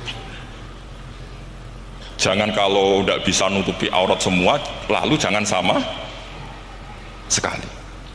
Lungki kan kaidahnya kan gitu, ma la yudraku kullu la yudraku kullu. Misalnya Anda punya tetangga nggak mau pakai jilbab, nggak mau pakai pakaian muslimah, kamu tidak boleh bilang munisan raklambinan, tidak bisa. Malayut rokukulu layut napa malayut rokukulu nu layut roku napa. Makanya ini kita harus hati-hati. Nah bayangkan sekarang orang meneliti Quran itu yutrokukulu. Mestinya kalau Anda meneliti radikalisme, ayat yang terkait radikalisme diteliti semua. Ternyata di surat Taubat yang disebut suratus Saif, yang bahkan haram baca bismillah, itu ada ayat wa in ahadum minal musyrikin nastajaroka fa'ajirhu hatta yasma'a kalam Allah thumma ablighu ma'mana. Muhammad, kalau ada orang kafir mau belajar Quran sama kamu, ya harus kamu pelajari hatta yasma'a kalam Allah. Setelah mereka mau belajar, ya ablighu ma'mana, thumma ablighu ma'mana, kamu harus menjamin keamanan dia. Itu di surat Taubat, termasuk akhiru suratin nazalat, gak mungkin terjadi mansuh. Tapi orang-orang ekstremis selalu pakai faqtulul musyrikin haitsu, apalan itu terus. Yang orang liberal yang menaparin la ikraha fiddin. Ya sudah seperti itu. Sing orang-orang ora tegas, ora tau nahi mungkar, ya ma arsalnaka illa rahmatan lil alamin. Ngono terus. Yang kelompok tukang nahi mungkar ya ayatnya amben nahi. Saya tuh heran, kenapa mereka punya masalah dengan hafalan kayaknya. Kenapa sih hafalannya kok pedot itu? Kita yang hafal semua bingung jadi akhirnya kita yang pinter anut sing goblok. Karena saya tuh pernah debat sama orang salah, debat gitu. Setelah saya mengutarakan sekian hadis, ada tuh Pak hadis tuh, waduh, harusnya kamu ngaji saya, ada debat tuh yang level, kalau nggak level tuh nggak boleh kata gitu. Mau itu kan ngeri. Makanya ini penting ya, kalau sampean tanya ingin jadi alim tafsir, ya harus hafal Quran semua. Nah, kalau tidak mungkin yang nunggu orang semua mati baru Anda jadi ahli tafsir, karena tidak ada musuhnya. Tapi saya pastikan orang kafir pun bisa memahami Quran, yaitu tadi hatta yasma'a kalam Allah. Sayyidina Umar itu masuk Islam itu gara-gara dengar adiknya baca Toha, ma anzalna alikal qur'ana litashqa illa tadhkiratal liman yakhsha tanzilam mimman khalaqal arda was samawati ula ar-rahmanu alal arsis tawa. Itu dia ma huwa bikalamil basar, tidak mungkin seperti ini karangan manusia, itu tidak mungkin. Akhirnya dia Islam. Banyak orang Islam karena diperdengarkan Quran, karena memang notnya sudah unik, makna kualitasnya juga sudah unik, semuanya itu unik, indah. Sampai sekarang pun orang kafir itu orang paling tahu Quran. Makanya Allah mensifati orang kafir itu hasadam min indi anfusihim min ba'di ma tabayyana lahumul haq. Sekarang sama saya tanya, orang sing tabayyana lahumul haq itu orang faham apa orang tidak faham? Mereka orang kafir itu mengingkari Quran padahal mimba dima tabayyana lahumul haqqu, setelah kebenaran nyata bagi mereka. Nyata bagi mereka artinya orang kafir paham atau tidak paham? Paham. Cuma mereka punya penyakit hasadam min indianus. Mereka juga kalau ada ayat tentang ahkam yang memberatkan, mereka bilang i'ti bi Qur'anin ghairi hada au baddilah. Muhammad harusnya jangan tema itu yang diangkat, kok cari Quran yang lain yang enggak tema itu. Mereka sampai memilih tema itu karena paham apa karena tidak paham? Karena paham. Makanya di makalah saya pastikan ngaji tafsir itu gampang karena orang kafir pun bisa. Kalau kasus Ahok itu bukan paham itu melintir, beda. Paham sama melintir itu beda. Itu diterjemah ke Menang tuh jangan mengangkat kawan orang Islam, bukan ngangkat pemimpin. Ya lebih nyaman kalau ngangkat teman saja tidak boleh, apalagi ngangkat pemimpin. Fatal mana berteman sama orang salah sama ngangkat. Saman kancanan maling ini CAP nak menolong Anda nih, terus ngangkat, hei maling ke pimpinanku, parah mana? Parah mana? Artinya sama saja ketika diterjemah jangan ngangkat teman, sebetulnya ngangkat pemimpin lebih fatal. Itu kan mafhum awlawiyah, itu kan normal saja. Itu di Quran biasa, misalnya innalladzina ya'kuluna amwalal yatama dzulman, orang yang makan hartanya anak yatim secara zalim. Terus kamu bilang, Gus saya tidak makan kok, sepeda motornya tak gasap, tak jual. Yang diharamkan kan makan. Wah ya sarap kalau gitu. Maknanya begini, memakan harta anak yatim artinya ifsad. Ifsad itu merusak. Nak ngono ikhraq, membakar atau mencuri sama dengan makan, bal asyad, malah kan lebih apa? Lebih apa? Dasar. Jadi yakuluna di situ tuh ba'dul amsilah, sebagian contoh min wujuhil ifsad atau min wujuhil ihlak. Jangan kok karena ayatnya makan, oh yang haram tuh makan, kalau nyuri gak apa-apa. Wah ya fatal. Bukan sama dengan santri geblek ketika ada kiai necong, kowe mbek bojomu jogeman naboi. Suatu saat istrinya lapor lagi, Pak Yai sekarang tidak naboi tapi nyadui. Karena naboi itu pakai tangan. Mereka pertama dilaporkan kiainya, Pak Yai suami saya itu sering memukulin saya pakai tangan gini. Jong jogeman naboi bojomu. Nggih Pak Yai siap. Suatu saat istrinya lapor, Pak tetap benjut, kenapa? Kalau nak niki disadui. Mereka pikirannya, sing haram nabok, nak nyaduk halal. Wah itu kan ngajak goblok bareng. Nah masalahnya di usul fikih kasusnya seperti itu. Makanya saya ini kadang ya maliki sekali. Kadang saya itu maliki sekali. Kadang ya. Misalnya begini, saya beri contoh. Ini yang kisah nyata ya. Ada seorang Arabi datang ke Rasulullah. Ya, tadi kan teman-teman minta juga ilmu hadis ya. Ini satu paket saja. Itu tadi nanti kalau sampean kasih lalim itu sudah ada urusan saya tadi. Nunggu orang mati banyak tadi. Kalau nggak usah nunggu orang mati, sarannya tadi apal tadi. Ya Rasulullah ahlaktu, saya ini orang yang rusak. Wama ahlakaka, lalu yang bikin rusak kamu apa? Qol waqatu imro'ati fi nahari Ramadan, saya menjima istri saya ketika masih siang fi nahari Ramadan, siang Ramadan. Walhasil Nabi tidak menyuruh hanya kodok, tapi menyuruh kafaroh. Kafarohnya itu merdekakan budak atau memberi makan 60 orang miskin, atau puasa berapa? Puasa 60 hari. Atau urut merdekakan budak, atau puasa 60 hari, atau memberi makan sitina miskin. Oke, kita sepakat ya hadis itu sahih dan diulang-ulang oleh ashabus sunan. Oke, riwayatnya agak masalah. Sekarang kita analisis maknanya. Sekarang sampean saya tanya, kalau anda misalnya sekarang jam berapa ini? Misalnya sekarang jam 9 kurang seperempat Ramadan, terus anda rokok atau anda ngopi, kepengen ngopi terus ngopi tanpa udhrin syar'iin, anda hanya wajib qadha apa bayar kafarah? Tidak sampean jawab. Rata-rata kiai kita, oh mau wajib qadha Gus karena gak jima. Sing seru kafarah itu nak jima. Kan ngombe kopi mbek jima beda. Pertanyaannya tuh lucu, ini naik secara fikih masalahnya begini. Jima bojo itu tidak zina. Jima bojo itu zina apa enggak? Enggak. Berarti dengan makan bedanya apa? Sama kan? Sama-sama amrun mubah. Sesuatu yang boleh. Kenapa hukumannya berat? Makanya kata Imam Malik, Ndak itu nilainya. Nilainya adalah hadku hurmati Ramadan bi ghairi udhrin syar'iyyin. Makanya kata Imam Malik, siapapun yang makan fi nahari Ramadan, iftar apapun fi nahari Ramadan bi ghairi udhrin syar'iyyin, maka hukumnya sama dengan jima fi nahari Ramadan. Karena sama-sama ihlak ifsad hurmata Ramadan bi ghairi udhrin syar'iyyin. Ndak ini ilmiah. Kamu udah harus cocok, tapi otak kamu harus percaya. Loh iya kan beda kan. Saya secara nafsu tidak cocok, cek berarti. Tapi ilmiah saya setuju. Kalau kiai ngandani itu kan pasti pakai badul amsilah, kan nggak mungkin semua contoh disebut. Jong penak. Kowe nak mlaku-mlaku jogeman delok wedok iku mari setan. Mboten delok Mbah, nyekel lho malah parah to. Ndak bisa. Makanya ini masalahnya lafaz. Ini kembali ke Imam Syafi'i bilisanin arabiyyim mubin. Ketika seorang kiai bilang cung jogeman delok cah wedok adalah mengungkapkan al-muharramat. Bukan mentaksis yang haram itu hanya melihat.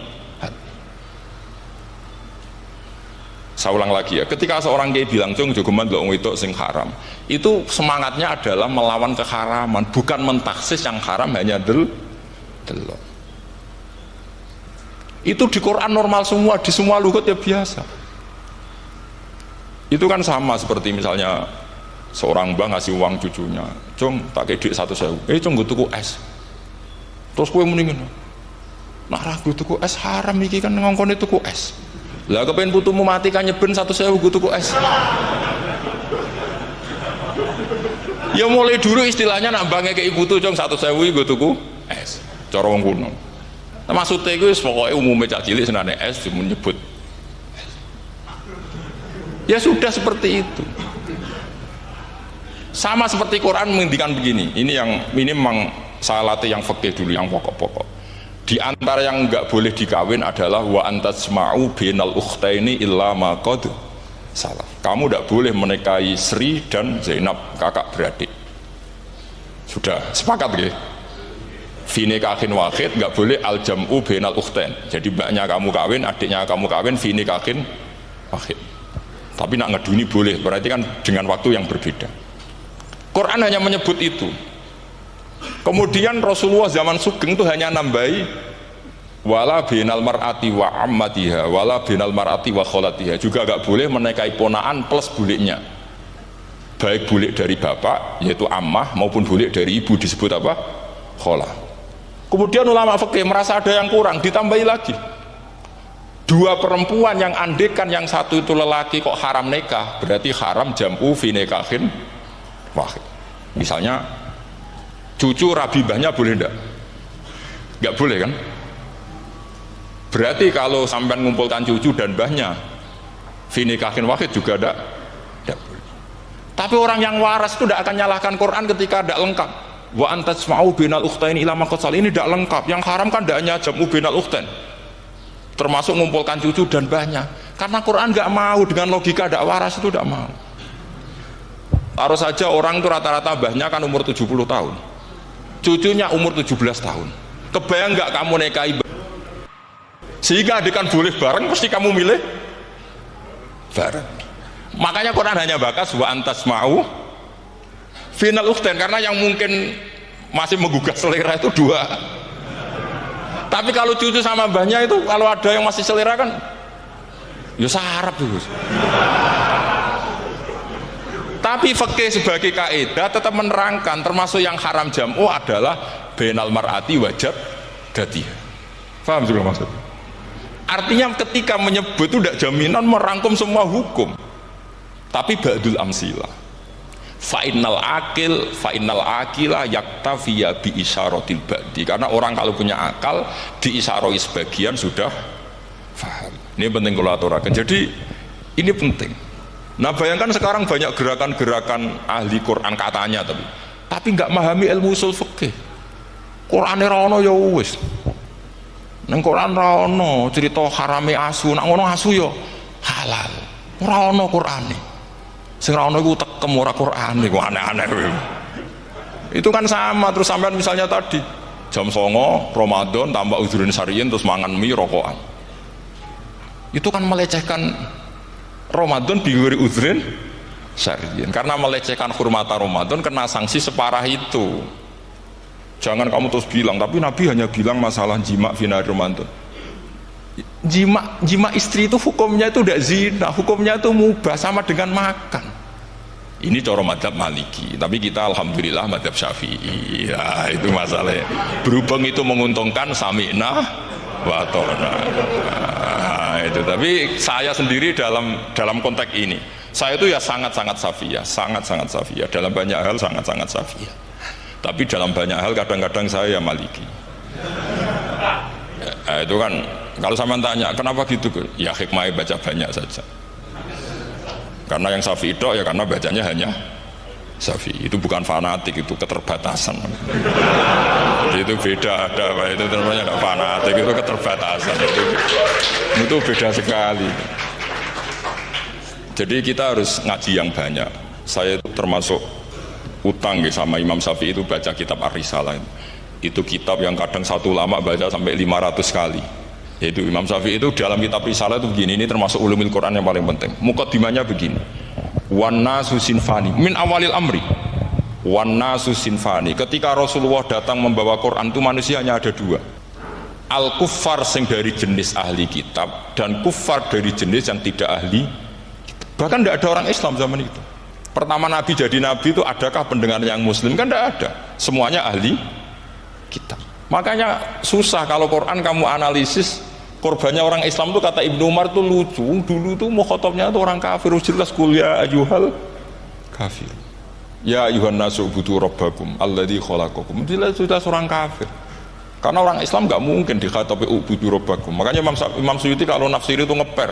Ubudu rabbakum wahiduhu. Tapi kalau mukhatabnya orang Islam dawimu alal ibadah atau dawimu alat tauhid. Karena dia tahu kalau mukhatabnya orang kafir ubudu ya masih wahidu.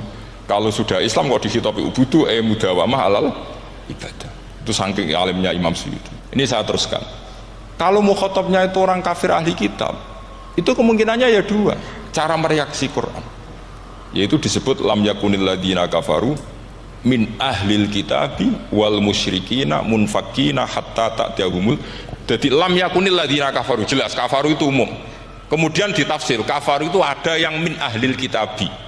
Berarti kafaru yang jenis Yahudi Nasrani. Ada kafaru yang min ahlil kitabi wal musyrikin. Kafaru yang jenis musyrikin, yaitu kafir Mekah. Karena cara kaidah nahwu al-atfu yaqtadi taghayyur. Kalau ada ataf pasti konteksnya beda. Ja'a Zaidun wa Amrun, berarti Zaid ada Amar, Amar ya ada Bakar. Karena Ja'a Zaidun wa Amrun wa Bakrun. Pasti orang ini berbeda. Tidak boleh orang yang sama kamu pakai ataf. Ini sudah clear ya ini ya. Kemudian cara pandang mereka ya beda. Ketika Rasulullah mengajak tauhid, itu ahli kitab tidak masalah. Memang harusnya Tuhan itu satu. Tidak masalah bagi ahli kitab. Problem bagi ahli kitab adalah Muhammad itu nabi. Itu kita nggak suka. Kalau Tuhan satu oke, tapi kalau Muhammad nabi tidak oke. Kita bisa jadi nabi. Kata mereka, karena mereka merasa nasabnya sampai Ibrahim. Sementara zaman itu mereka sanksi Muhammad itu nasabnya konti. Gak jelas. Nah, ini penting kalau aturakan. Sehingga dalam konteks ini Allah menjawab ahli kitab dulu. Ini ku disebut Muhammad itu nasabnya jelas. Ini ku fihi ayatum bayinatum maqamu Ibrahim. Ini saya dengarin. Ibrahim itu jelas pernah ke Mekah. Bukti Ibrahim pernah ke Mekah adalah jejak kaki Ibrahim di makam apa? Makam demikian artinya buatan kuburan, buatan jejak kaki Ibrahim ketika bangun Ka'bah. Fihi ayatum bayinatum maqamu Ibrahim. Pun. Kalau Ibrahim pernah di Mekah, artinya beliau pernah nikah di Mekah. Paling tidak punya dzurriyyah di Mekah. Jadi Ismail dibawa ke Mekah. Jelas ayatnya wa id yarfa'u Ibrahimul qawaida minal baiti wa Ismail. Ini dengarin ya. Sebab itu saking alimnya berjanji itu beliau tahu betul masalah utama Rasulullah Muhammad adalah disangsikan nasabnya. Sebab itu kitab berjanji pertama cerita. Setelah dia alhamdulillah macam-macam awalu mana tadi terus dia bilang wa ba'du fa'aqul huwa Muhammad bin Abdullah bin Abdul Muttalib. Saat terus ya wabah dua Muhammad bin Abdullah bin Abdul Muttalib wasmu Syaibatul Hamdi Humitat Fisoluhus Saniyah. Saat terus Ibnu Kusoyin, saat terus Sumiyah bi Kusoyin Litakosi fi biladi kudu atal Kosiyah. Karena dia tahu yang masalah bagi Rasulullah itu adalah masalah nasab bagi mereka loh, bagi mereka yang kafir. Terus beliau ngendikan ditutup wa adnanu bila raibin indadawil ulumin nasabiyah ila dhabihi Ismail nisbatuhu Wah, jelas saya Adnan itu pasti puter cucu-cucunya Nabi Ismail. Karena orang Yahudi yang disoal Muhammad itu, kamu itu siapa? Kok tahu-tahu Nabi? Kamu orang Arab. Orang Arab itu tidak pernah ada Nabi. Yang Nabi itu normalnya orang Israel. Itu turunan Yahudi karena Yahuda bin Yakub bin Ishak bin Ibrahim. Akhirnya Allah membuktikan fihi ayatum bayyinatum maqami. Bukti kalau Ibrahim pernah di Mekah adalah jejak kakinya di Mekah, itu dekat Ka'bah. Ini jawaban Allah yang tentang ahli kitab karena sudah jelimet. Ada ilmu ansab, ada ilmu nasab, ada polemik kitab samawi. Kalau kafir Mekah ini goblok-goblok. Ketika Rasulullah pakai teori tauhid, orang kafir Mekah itu saking gobloknya bilang gini, Muhammad, kita ini urusannya banyak, utang kita banyak, kasus saya banyak. Kok Tuhannya satu itu tidak cukup? Yaitu mereka mengatakan aja alal alihata ilahau wahida inna hadza la syai'un ujab. Bagaimana Tuhan hanya satu? Urusan kita banyak, masalah kita banyak. Tuhan nggak boleh satu, harus banyak. Sejumlah urusan kita. Ada Tuhan BPKB, Tuhan macam-macam lah. Ada Tuhan kredit, Tuhan kas, macam-macam lah. Sesuai sebanyak urusan kita. Mereka tanya aja alal alihata ilahau wahida. Masa Tuhan satu? Inna hadza la syai'un ujab. Ini aneh. Tapi Rasulullah dengan sabarnya. Kalau yang seperti ini Allah menjelaskannya beda dengan yang pertama. Karena tadi orang kafir itu bisa min ahlil kitab, bisa wal musyrikin. Lam yakunil ladzina kafaru min ahlil kitab. Ada yang wal musyrikin. Semuanya ini tidak pernah munfakina hatta ta'tiyahumul bayyinah. Mereka tidak pernah tercerabut dari pikiran mereka, dari mainstream mereka sampai ada bayyinah. Bayyinah itu kejelasan kebenaran atau benar yang begitu jelas. Itu siapa? Rasulun minallah yatslu suhufam mutahhar. Akhirnya Nabi sabar. Saking sabarnya Nabi itu ngomong gini, ya di khalayak umum, mukhatamnya ya kafir semua. Hei saudara-saudara kami suku Quraisy, kita ini sebangsa. Nabi tanya, Muhammad, ajaran kami itu benar karena kamu itu orang yang kita percaya, tapi kali ini Anda aneh karena ngajak satu Tuhan. Itu tidak mungkin, urusan kita banyak, satu Tuhan juga mungkin, Tuhan harus banyak. Kita punya 3 aja kurang banyak, kan banyak punya Lata, Uzza, Hubal. Rasulullah dengan sabarnya ngendikan gini, hai kaumku, kalau kamu jadi pembantu, jadi buruh, senang mana punya majikan banyak sama majikan satu. Kalau majikannya banyak, itu perintahnya beda-beda, seleranya beda. Semua harus kamu lakoni, semua harus kamu taklui karena kamu harus nurut. Wah ya repot mat kalau di majikan banyak, ngerepoti mesti. Rasulullah tinggal nimpali, Tuhan kamu itu majikan kamu. Kalau Tuhannya banyak, perintahnya ya banyak, seleranya beda-beda. Kamu bingung nggak? Wah ya bingung mat, ya sudahlah mat satu aja. Akhirnya mereka masuk Islam. Lah itu disebut Nabi itu fatona, punya kecerdasan artikulatif. Kalau menjelaskan itu masuk akal. Lah itu disebut dorobawahu matalar rojulan fihi syuraka'u mutasyakisuna wa rojulan salamal lirojul hal yastiawiyani masalah alhamdulillah. Nah ini penting. Allah membuat satu perumpamaan bagaimana ada satu pembantu yang punya majikan banyak, yang berbeda-beda seleranya, berbeda-beda perintahnya, dengan kalau hanya satu majikan. Apakah sama? Mereka jawab tidak sama, enak punya satu majikan. Begitulah Tuhan kamu, harusnya satu. Jadi artinya gini, kalau kamu ngaji ulumul Quran, kamu harus tahu ini khitab ke kafir. Kafir yang mana? Ahli kitab atau kafir yang musyrik? Nah, sekarang tidak tahu lagi, pokoknya kafir. Makanya kalau orang berdebat dengan mereka itu tidak goblok meneh. Waduh. Makanya sama tidak usah ketularan goblok, sing pun gimpun, sing goblok itu usah ditambahi mun kathah dan ini pun. Ya karena kita ngaji jelas Qurannya kan lam yakunil ladzina kafaru itu masih ada min lil bayaniyah atau min li bayanil jinsi. Kafaru itu sapa? Siji min ahlil kitab, 2 kafaru sing wal musyrikin. Dua-duanya tidak pernah munfakina hatta ta'tiyahumul bayyinah. Mereka tidak akan tercerabut dari pikirannya sehingga ada bayyinah. Bayyinah itu siapa? Rasulun minallah yatslu sufam. Nah, ketika Nabi menjelaskan asal usul nasabnya bahwa Sayyid Adnan itu ila Ismail, Ismail jelas putra Nabi Ibrahim, mereka terus baru iman karena ada fihi ayatum bayyinatum maqamun Ibrahim. Saya kira demikian. Assalamualaikum warahmatullahi wabarakatuh.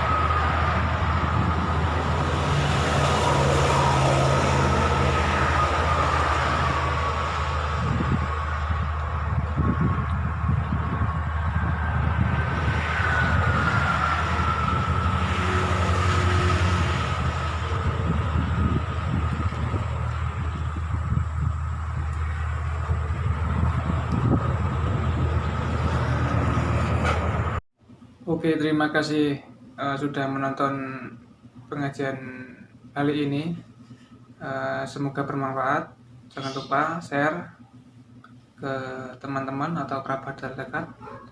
Dan sampai jumpa di video selanjutnya. Assalamualaikum warahmatullahi wabarakatuh.